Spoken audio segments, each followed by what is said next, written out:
Viral অডিওতে অনুব্রতের কণ্ঠস্বর। বোলপুরের আইসিকে হুমকির অভিযোগ, মুখ খুললেন কেষ্ট রাজনীতির কেন্দ্রে আবারও বীরভূমের বিতর্কিত নেতা অনুব্রত মণ্ডল। এবার তার বিরুদ্ধে অভিযোগ, বোলপুর থানার আইসি লিটন হালদারকে ফোনে হুমকি দিয়েছেন তিনি। এই মর্মে একটি ভাইরাল অডিও ক্লিপ ঘিরে চাঞ্চল্য ছড়িয়েছে জেলার রাজনৈতিক মহলে। অডিও ক্লিপে শোনা যাচ্ছে, এক ব্যক্তি অনুব্রতের নাম করে আইসিকে অশ্রাব্য ভাষায় গালিগালাজ করছেন এবং স্পষ্ট হুমকি দিচ্ছেন। যদিও অনুব্রত মণ্ডলকে ফোন করে আনন্দবাজার, সেখানে তিনি জানিয়ে দিয়েছেন, ওটা আমার গলা নয়। প্রশ্ন করা হয়েছিল, ভাইরাল অডিওর কণ্ঠস্বর কি আপনার? জবাবে অনুব্রত বলেন, না, তার দাবি, কেউ যদি সমাজ মাধ্যমে এটি ছড়িয়ে দিয়ে থাকে সেটা বলতে পারবো না। আর আইসিকে হুমকি দেওয়ার প্রসঙ্গে তিনি বলেন, আমি কেন আইসিকে হুমকি দেব? উনি একজনকে মেরে হাত পা ভেঙে দিয়েছে।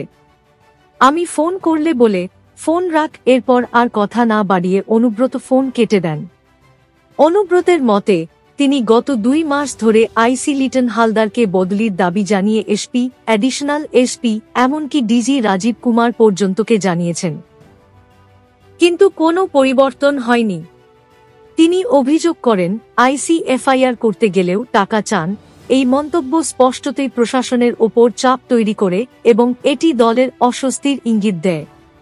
অনুব্রতের সঙ্গে দীর্ঘদিনের সম্পর্ক থাকা তৃণমূল নেতা কাজল শেখ ইতিমধ্যেই দলের কোর কমিটিতে প্রভাবশালী মুখ হিসেবে উঠে এসেছেন।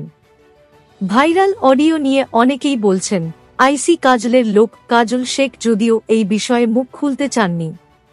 তিনি বলেছেন, সবটাই অভিযোগ, সত্যতা জানা নেই। বীরভূম জেলা তৃণমূলের এক সিনিয়র নেতা জানিয়েছেন, আগামী 14 জুন সিউড়িতে কোর কমিটির বৈঠক রয়েছে।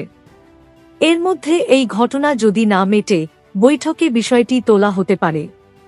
একসময় বীরভূম তৃণমূল মানেই অনুব্রত। প্রশাসন ও দল উভয়ের নিয়ন্ত্রণ ছিল তাঁর হাতে। তবে গরু পাচার মামলায় জেল খাটার পর তাঁর সাংগঠনিক ক্ষমতা হ্রাস পেয়েছে। বর্তমানে তিনি জেলা সভাপতি নন, কেবল কোর কমিটির সদস্য।